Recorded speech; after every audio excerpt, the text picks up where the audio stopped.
Good morning. Welkom to this godsdienst vandaag. Die wat hier gewöhnlich komen en ook die wat ja zijn vandaag. Mag je alle welkom veilen. Ik wens ook God zijn vrede hier op jedem einen vandaag. We hebben gerne opkomen als een pot van God zijn kerk en zijn woord laten te ons reden. En dat we vandaag waren we gerne op een weg geändert worden. Dat we, wanneer we vandaag in huis voor dat we een klein beetje daler worden, Christus lijken. Als we krijgen nu dan. Dat is geloof ik het ziel, dat is geloof ik wat God ook van ons wil, dat we immer daler en daler am ähnlich worden. Er wird volle aanleiding hier te de zenderschool, die dank over Jezus en wat hij, de kamp wat hij waarlijk weer te kämpfen. Wahrscheinlich der schwanste Kampf, wat hij gekämpft heeft. En hij wil het waarlijk dan te doen, wanneer de anderen slopen deden. Dat geen antwoord deed. En dat reed te mij zijn staat, wanneer ik daar nu denken dat hij oké wird. Hier heeft zich dat vielleicht een beetje, wanneer hij gleich, wanneer de anderen weer wat van dat aangeworden, maar hij wil het waarlijk te dragen. Wanneer de anderen slopen deden. Goed, we hebben aanvangen met een gebed.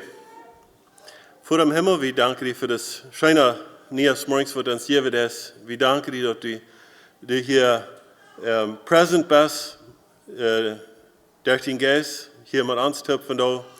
En Herr, we danken je dat die woord hier, we voor ons liggen hebben, waar we kunnen nachecken, waar we kunnen van lezen en dat te ons reden deed. Herr, we bidden dat durch deze stunde, wanneer we hier top zijn, dat we willen met openen harten zijn, dat du wirst toetreden hat te onze harten, te ons leven, en dat we willen kunnen daler die leggen durch deze stunde, en meer van die leren en beter die kunnen leren wer du bist en wat du voor ons bist. Moest du die eer krijgen van dit vanmiddag. In Jezus' naam. Amen. Oké, een beetje weer van waar we een paar zinnen terug op hier deden. Voor die wat hier daar niet weer, ik reed van, ik würde, mijn plan weer het boek van the Book of Ruth door te gaan. We waren dat niet chapter by chapter krijgt te start doorgaan, maar een beetje ideeën dooruit nemen aan die door, en beetje nog over door in dat boek van Ruth. We vinden veel geschichten van relationships in de Bijbel. Dat zijn veel van dat zijn zeer schöne Geschichten. Het zijn niet alles een zeer schöne Geschichten, aber de idee van relationships is rechtlich te vinden in de Bijbel. En die wijzen ons naar de relationship wat Jezus wel met de kerk heeft. De relationship wat Jezus met ons wil hebben. En dat beeld van, wat iedereen gebruikt, het beeld van de marriage. Wat het in de marriage is, en dan dat Jezus en zijn kerk ook zo'n relationship desire te hebben. Jezus voor de kerk en wij als kerk, we desire ook deze relationship met Jezus te hebben. En dat wordt ons veel meer door een beeld van de marriage explained in de Bijbel. En ik geloof, we kunnen vandaag niet zeer genoeg dat betonen wat God zijn desire is voor een relationship met zijn kerk. We zijn dat ganz zum Anfang, als Gott de wereld maken deed, door wird hij waardig de ganze wereld te maken met alles wat hier bijna is. De eer en dat water en de boom en de veil en de vis en de tieren en wat allemaal alle. En niet plus de wereld, maar de ganze universe. De zon en de sterretjes. En dan deed hij dus dat ze mensen aanzaten, maar wem hij wil een relationship hebben. Hij zei dus dat ze aan en dat werd bloos een perfect ding, daar veelt niks aan. Dat een klein beetje de betoning geven op de desire wat God heeft voor een relationship. Een gezonde relationship. En dat wat God allerweilig weer te maken voor de mens en voor de relationship. Wat hij wil kunnen hebben met die mensen. Wat hij zelfs gemaakt had. De idee van een relationship, dat God een relationship wil hebben met zijn kerk, dat is ganz van de eerste dag van geweest en dat is vandaag nog helemaal krijgt te staan. We weten dat val ging geweest apart, ja, dat fell apart. En aber dat denk ik als zeer dicht bij God zijn woord. Dat relationship met zijn kerk. En ons dat een klein beetje helpen te verstaan, want we dat beeld van een marriage gebruiken doen. In de relationship in a marriage. En dat ons een beetje foreshadow geven op dat wat God zijn desire is. This relationship wordt eenmaal je bewezen, or explained, or je demonstrate op een practical or physical weg. En dat is om dat weer te beter verstaan. Ik weet nog, als ik een teenager werd, mijn jonge jaren, ik had, dat weer een van mijn dingen wat bij mij in de boven komt, aan mijn maat kunnen, ja, een dag wil ik me bevrijden willen. En dat kan dat voelt allemaal door een beetje in de boven komt met die gedanken. En ik geloof dat vandaag nog bij de jongens eerder staat. En thankfully, ik ben niet alleen damit, los die agreed ook te dat. So we bevrijden ons. En ik kan als klaar mee van bezanen dat ik wil wensen, want Jezus niet wil terugkomen, ver we willen ons bevrijden. Because I had that desire for that relationship, yeah. En ik wil yearn, I was longing for it. So ik hoop dat Jezus wil mij gnädig zijn en hij wil niet terugkomen, ver dit wil kunnen passeren. So dat, en vandaar zeg ik dat nu zijn we al over 24 jaar bevrijd.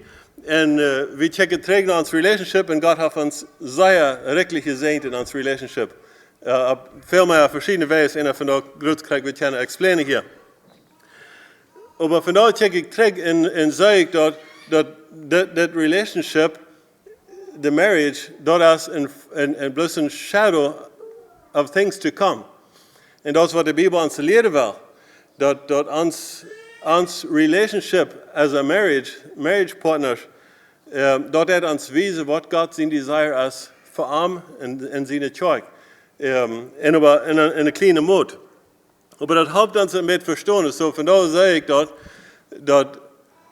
dat die desire for a relationship wat ik dan houd, dat is een klein beetje van dat wat God voelde dat. God heeft er een veel grotere moed en hij heeft een veel grotere desire naar die relationship te houden wat hij met de kerk wil hebben. Wel, we weten dat niet alle marriages hier op deze wereld, die ranen zeer schijn af en dat is goed. En sommigen willen zeggen van God zijn relationship met zijn kerk, dat lijkt wat zich met mijn marriage lijkt, dan wil ik niet meer wel een relationship hebben, niet met God. So dat is goed. De relationships zijn niet alle perfect hier op deze wereld. Er zijn geen relationships zijn perfect. En over God's design in this relationship, that is perfect. Dat fehlt niks aan.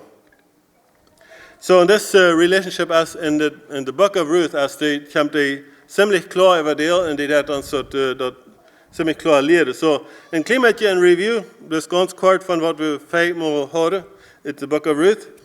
We reden een klein beetje van dat we het eerste mo van Elimelech en Naomi en haar family. Ze trokken weg van Bethlehem because of famine. Trokken naar Moab. De Moabites, die deden afjagen. Dat werd anders dan wat zij dat hadden. Zij deden God. En de Moabites deden afjagen. En er twee zoons, Malin en Chilion, die namen vrouwen van de Moabites.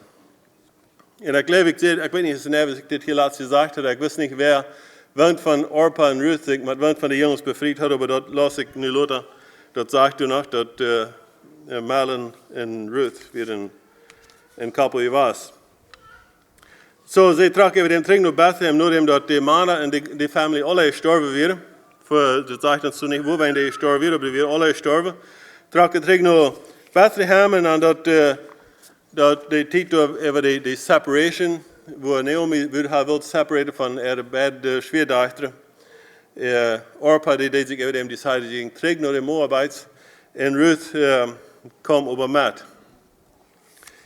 En over dem door in Bethlehem sagte ze ook waar wat te eten, ze werd een schwierman met haar schwiegerdochter door en somehow wilde ze met leven blijven. So sie fangen da eine Stab, wo der Inder mal dort Gold wird, wann sie da ein bisschen Grantop lesen und so wieder. Und dann über dem kommen wir da, wo Ruth dann danach irgendwie das Boas in eine Feit legen. Und wir reden da laatst ein bisschen von der Significance, über was dort meint das, dort Ruth da bei der Feit von Boas legen. Sie hat einen Desire für einen Redeemer, ja, was er wird Lust haben. Und es dort, legen wir auch bei Jesus in der Feit und brauchen noch Acceptance oder noch Redemption. Von daher, wie bet je alle in Boas, zijn leven en checken de Boas als de Redeemer, kinsman Redeemer. Dat is een beetje de idee waar we vandaag wel kort een beetje aan checken en zijn wat dat aan reden dat. So, het eerste wat we hier nemen, Ruth, chapter 2, verse 1.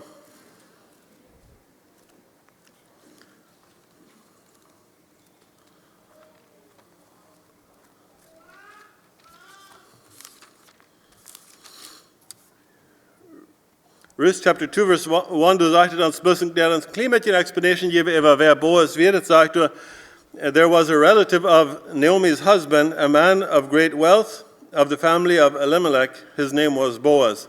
So, kort bloß ein bisschen description. Es sagt, dass Boaz, der wieder in relative to Naomi, Freundschaft mit Naomi, mit Naomi am Mann, Freundschaft wie was. Und es sagt, a man of great wealth. So wir in sehr reicher Mann, Freundschaft mit Elimelech. Sie noemen wie het Boas. So dat is een klein beetje een description wer das Mann wird. Die Boas, en we denken vandaag aan dat is Boas, die weer de kinsman redeemer, sozusagen, dat weer een redeemer wat een vriendschap wird, en hij wird in place deze Ruth te redeemen. Hij had het recht, actually, zei we nog, there wird actually somebody else what that eerste recht had, but we'll get into that as we go along. Ruth 3, verse 12 and 13. Dort als du in wie würde ich sagen, die midnight conversation, wat Ruth und Boaz da had, als Boaz immer hast sich verschreckt danach und weil er wer bis in eine Fight legedeit, du am Diensten, er nicht kann sein, wer das wird. Hey, früher wer bist du, ja.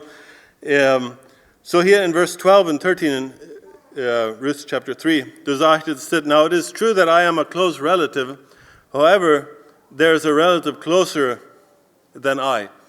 So that's a conversation what they do danach ha. Given that Ruth sich den Weich expressed, dass sie wird gleich lust gekauft worden von der Lau, wo sie bane wird. So Boaz sagte, dat is reich, ik zie Freundschaft mit Elimelech, ik zie Freundschaft mit and aber he sagt, as somebody else, dan sagt hij to Ruth, krijgt u dat as somebody else would actually the first right would have, dat we dan, today teach so dat must krijg je de rechte in een lineage gaan, ja, is dat, door wie een rail, wer door het next zalen, deze Ruth redeemen van haar situation. So in verse 13 sagt er, stay this night, and in the morning it shall be that if he will perform the duty of a close relative for you, good. Let him do it. But if he does not want to perform the duty for you, then I will perform the duty for you as the Lord lives. Lie down until morning. So hier de nacht, dan sagt hij, hij dat Ruth dat voets assure, dat wanneer du een desire hast to accept te worden, te redeem te worden, dat du als redemption voor die. En zo staat als het, we willen kunnen zeggen, voor ons ook. Ja, Boaz deed de Ruth dat de voets assure that there is redemption. Door je niet hebben worry. En dat voor ons vandaag krijg je dat du als redemption, du als salvation, voor jedem einem, du der, wo einmal en wanneer einmal dat is. But there is redemption. So Boaz deed Ruth de assurance geven, krijgt door. Aber hij zegt, we hebben leren bij het morgensles, dan willen we dat uitvingen, dat wer die redeemer wordt zijn. En hij zegt, but there is another relative closer than I. Einer wat dat eerste reich wil hebben, to redeemen, dat wil zeggen, de eerste verantwoording trouwen, door even. So in Ruth chapter 4 verse 6, du har hij met dem relative de andere gereed, en du sagt het, and the close relative said, I cannot redeem it for myself, lest I ruin my own inheritance. You redeem my right of redemption for yourself, for I cannot redeem it. Apparently, as du tyngre pris was för des örsta, he cannot nicht tåla. En det hade Macedonia att de med dessa Ruth redeemer they be responsible for all the inheritance what they had that alla avköper från Naomi. En då wird te veel för dem örsta, he sagt att dat kan ik plus nicht doen, because when ik dat doe, when ik me dat alla angår, then I ruin my own inheritance. Wat ik dan vandaag in, wat ik moet opgeven, tem dat köpen. So hij zegt plus to this Boaz that neem du dat reich and you redeem Ruth. So hij, du musst een groter prijs getoond voor dat. Ik geloof dat hier weer zo'n aanleiding bent van, right? Dus Jezus wordt de waarlijk weer dus komt te kämpfen. Hij toont een groter prijs voor ons. Ruth chapter 4 verse 9 sagt it, and Boaz said to the elders and to all the people, you are witnesses this day that I have bought all that was Elimelech's and all that was Chilion's and Mahlon's from the hand of Naomi. So ze maken het hier klaar. En Boaz maakt het klaar dat ik de vandaag heb ik al dat gekocht. Naomi, al dat afgekocht, wat allemaal Mahlon en Chilion en Elimelech zijn weer, heb ik alle van Naomi afgekocht. En daar weer de procedure, de proces wat de brokken deed, als een rule dus dat, tim dat ze weer, dat hebben we deze Ruth redeemen. En dat is wat de brokken deed. Zo we zijn dat is niet plus in hosted, plus zeggen, ja, ik wil de redeemen, dat is fertig. Er weer een grote responsibility en er weer een grote kost komt door met dat. Zo we zijn dat Boaz heeft waarlijk lots to sacrifice. Hij bereidt hem lots of een grote investment voor zo te zeggen, Tim, dat deze Ruth wil kunnen redeemed worden. Ruth 2 verse 14. So dat de terug naar tweede chapter, we worden de next idea uitnemen. Dat zegt dus dit, 2 verse 14. Now Boaz said to her at mealtime, come here and eat of the bread, and dip your piece of bread in the vinegar. So she sat beside the reapers, and he passed parched grain to her, and she ate and was satisfied. So dat weer de tijd was hij door grains toplezen deed, en Boaz deed er door bewijzen dat hij medelijden had met haar, in kind of, wie dat een invitation to dat ganze ding, ja. Dat Boaz reikt zijn hand aan en zegt, neem en eten, ik wil je geven wat je wat veel. Ja, door op een stap krijgt met de arbeider alle top, ze kunnen themselves in een cirkel zetten, en ze kunnen van hetzelfde eten. So he extended his hand to Ruth and zegt, ik wil je geven wat je wat veel. En neem en eet, en zoveel is die veel. En ook nog maar, ze kunnen wat met huis nemen. Ruth chapter 3 verse 10. Boaz direction. Okay, wat hebben we gezegd when the protection and the providence for Ruth. Ruth 3 verse 10 zegt it. Then he said, blessed are you of the Lord, my daughter, for you have shown more kindness at the end than at the beginning, in that you did not go after young men, whether poor or rich. So hier zegt Boaz dat die Ruth dat hier loven, dat zij niet als de jonge mannen hingen rondgerand, maar ze heeft wijzere entscheidungen gemaakt. Als bloß groot irgendwann bloß hingen rondran en zijn bij hem op te catchen. So, en dat is het in ons leven ook eerder maar schaffen dat, ja. We zijn getemd dem vrede van God, oder onze, wie würde ich sagen, der salvation, in something else zeker als in Jesus Christus. En dat is wat de zoeten vandaag proeft, ons antabellen dat onze salvation oder onze satisfaction, die wordt kunnen zelfs voor te vangen als in Jesus Christus, ons Redeemer. En Boaz sagt hier zu Ruth, dat de decision wat du gemacht hast, dat is de rechte decision. Du bist nicht zelfs wat hingen herangerand in die redemption, zelfs wo je sagt, dat wat ik te krijgen zijn. But you made the right decision. So wir sehen, dass die Geschichte von der Salvation ist hier ziemlich weit uitgelegd hier in the book of Ruth. Even to dem extent that we unsere Salvation oder unsere Satisfaction oder unsere Freedom nicht selbst so finden können als in uns Redeemer, das ist Jesus Christus. Chapter 4, verse 10. Door redt Boaz, redt van dat Boaz weilig wird, des Elimelech zijn noemen wieder te dragen. Hij wil sure maken dat hij niet weer durven afheren, maar wieder aan. Da sagt dus dit in 4 verse 10. Moreover, Ruth the Moabitess, the widow of Mahlon, hier sagt het ook krijgt dat Mahlon monestie was, I have acquired as my wife, to perpetuate the name of the dead through his inheritance, that the name of the dead may not be cut off from among his brethren and from among his position at the gate. You are witnesses this day. So hier zegt hij dat ik neem me deze Ruth aan en ik maak wat het klaarmaken dat die noemen Elimelech, Mahlon, dat die family name niet wordt afheren.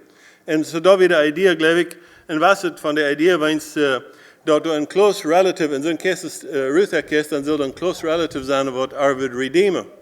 Omdat die noemen wordt weer aangekomen. Die noemen zullen niet afheren. For example, wat allemaal die hingen noemen als je was, ik weet niet wat het als je was, maar die family zal continue. En dat is wanneer Boaz dat Ruth redeemen deed, hij wird de rechte mens dat because hij wil dem noemen wieder dragen. Tja, die wil niet zelf afheren. Zo dan komen we bij die vrouw dat wat is die hingen noemen. En wanneer wordt die afheren? Zo dat is weer dat je waanzint, wanneer een family uitsterven heeft, dan heet die noemen op, right? Dat heet dan op en dan is die weg. En aber wie als God zijn Kinder, wat hebben we van hingen noemen? Children of Christ, dan zijn we Christians, right? Dan zijn we Christen. En wat zal die hingen noemen irgendwo afheren? Ik geloof, we alle zijn hier, die zal niet afheren. So what is onze responsibility? Vandaar, omdat die noemen niet wat afheren. We zijn onze ouderen, onze grootouderen, onze, wat allemaal nog weer terug, die hebben zich daar om gekemmerd, dat die noemen niet wat afheren. Dat zijn we vandaar. Zo mijn en die opgave vandaar als ons om kammeren, dat die noemen, dat Christus die noemen ons hingen om als een Christian, dat er niet wat bij mij of bij die afheren. Maar dat die wat in de land blijven. En dat hebben we Christus wat ons les gekapt heeft. Hij is wel was dat te leren wat we hier deden in de aanleiding. En hij is wel was ons dat te leren. And we have become Christians. En nu ligt het een lading op ons dat we dem hingen noemen niet worden laten uitsterven. We hebben een responsibility. Hebreeën 11, door het van de perpetuation of faith, zegt hij bij faith Abraham offered, en bij faith Isaac blessed Jacob and Esau, by faith Jacob blessed his sons, and by faith Joseph gave instruction, by faith Moses was hidden in Zavira, by faith Moses refused to be called the child of Pharaoh, by faith Moses forsook, by faith he kept the Passover, by faith he passed through the Red Sea, and by faith the walls of Jericho, and Zavira. Zegt hij dus, so de geloven die wordt wiedergereikt.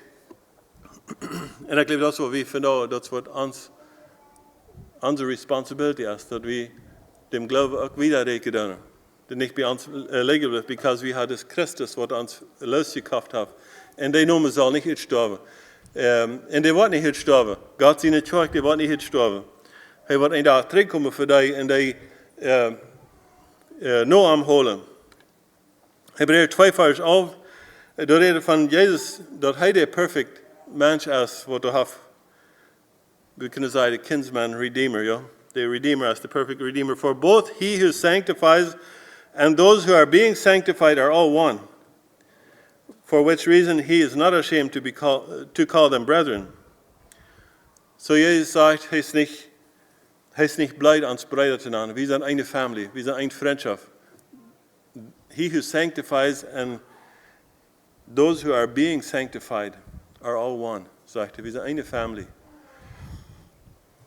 Wo ist Jesus so humble gewesen? Er ist nur unser Doorstep gekommen, so zu sein, und er hat uns eingeladen, ihm nur zu folgen. Er hat uns auf seine personal Weise related. Er ist nicht weit auf. John 15, verse 13, da sagt er, greater love has no one than this, than to lay down one's life for his friends. Das ist was Jesus deed, und Boaz wird kind of an example dabei, ja. Hij wird bereit, een groot investment te maken om Ruth te redeemen. En dat is wat Jezus voor ons gedaan heeft. Hij heeft de ultimate sacrifice gedaan voor ons. Romans 8, verse 16, 17. The Spirit himself bears witness with our spirit that we are children of God. So God's spirit connect met ons spirit en they did dat klaarmaken, they did ons klaarmaken dat we God's kinderen zijn. And of children, the Spirit himself bears witness with our spirit that we are children of God. And if children, then heirs. Heirs of God and joint heirs with Christ. If indeed we suffer with him, that we may also be glorified together. So dat bringt het op en zegt, we zijn over van God. Want wie God zijn kinderen zijn, dan zijn we over and joint heirs with Christ. Ja? Dat ons, was ik zei, God stelt ons hier met Christus in een weg te zijn. Zijn kinderen, we zijn joint heirs, we zijn top over van God. So the strong family bond wat we daar hebben, als de kerk met God, komt echt dem dat Jezus wellicht weer de ultimate priest te tonen voor mij en voor die en voor zijn ganze kerk, everybody. So we dat starten vandaag, waar we nächstes Mal wieder, nächstes Mal waar we een beetje daar nachecken en wat Ruth, wat het gemeend heeft voor Ruth en Redeemer, Boaz. So we dat starten vandaag. We hebben nog beden en dan gaan we weer. Voor de Himmel, we danken die nogmaals voor die woord en we danken die dat u te ons reden hebt. Herr, we danken die dat u een klaar beeld gelaten hast, wat die desire is voor relationship met die kerk, met die gemeinde, met iedereen einen personally. En dat u waarlijk best was, de ultimate priest te tonen, om ons te redeemen. Herr, we kennen die niet genoeg danken dafür, we gaan niet weer het ons expressen, we gaan niet niets hem dat betonen, maar Herr, dank zijn voor die salvation. In Jezus' naam. Amen.